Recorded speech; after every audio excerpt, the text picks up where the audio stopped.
I don't doubt for one moment that Robert Conrad was one of the toughest guys to ever act in Hollywood. There is absolutely zero doubt in my mind about that one. As I grew up, over and over I would see him in roles that reinforced his macho guy image.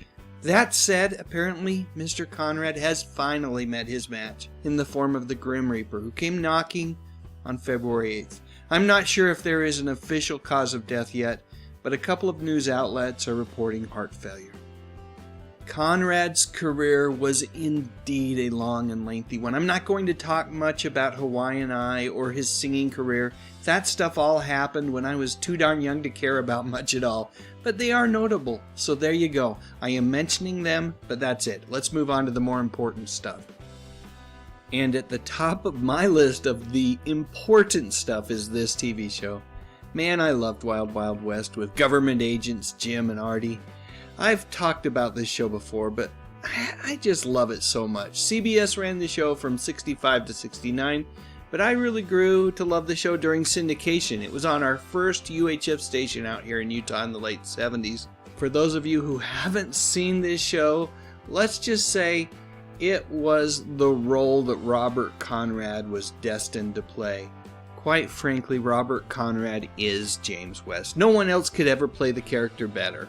And in the mid-70s, Conrad again found success with Baa Black Sheep, which ran on NBC from 1976 to 1978.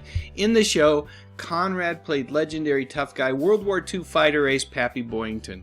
According to Wikipedia, the show's success led Conrad to win a People's Choice Award for Favorite Male Actor and a Golden Globe nomination for his performance.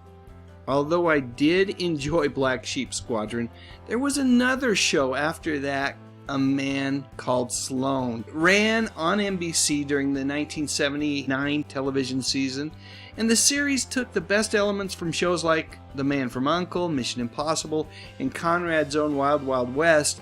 From everything I've read, it seems like it was one of the more expensive series produced during that season, but it failed to gain an audience and was canceled after just 12 episodes. A Man Called Sloan also has the honor of being the very last TV show ever produced by the legendary Quinn Martin.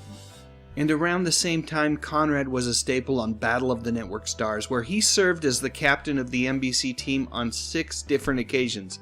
Wow. Just looking at that team, I don't know if they won or lost that year, but holy cow, they seemed poised for victory. You got Buck Rogers, Wilma Deering, Half Pint, and her ma, along with BJ. How could they not win?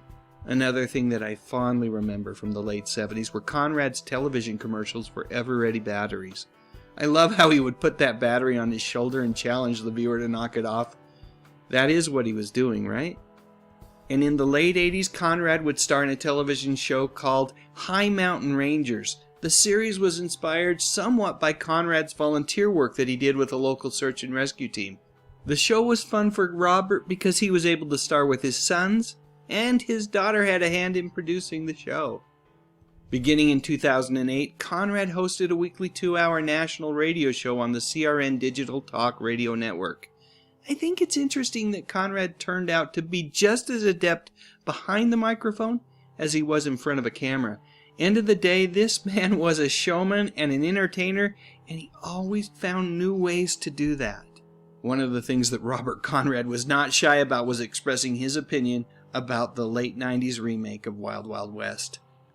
This particular adaptation wasn't something that he was extremely proud of, and quite frankly, it's easy to see why. Despite a quality cast, the movie version, in my opinion, is a rather uninspired ripoff, designed to make a quick buck rather than trying to stand alongside as a companion to the classic TV series.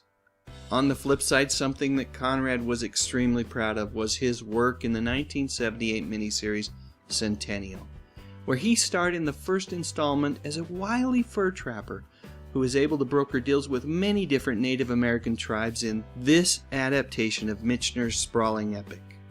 Another thing that he took a great deal of pride in is this. Folks, Robert Conrad has entertained us for more than half a century, and along with that, he was a guy who never said no to any stunt that was put in front of him. For that reason, he was inducted into the Stuntman's Hall of Fame, and you know what? It was well deserved. And while I like to focus on the positive in these videos, I do feel like it's important to at least mention the car accident that Conrad was in due to his driving while intoxicated. The repercussions from that poor decision were enormous, along with a criminal conviction, substantial fines, and a financial settlement with the family of the victim in the other vehicle. Conrad dealt with some pretty severe health challenges of his own due to the accident. Obviously, the image above is a bit of tabloid sensationalism. Find the worst picture you can and run some sort of crazy headline about the celebrity in question. The tabloids knew how to clickbait someone before it was even a thing.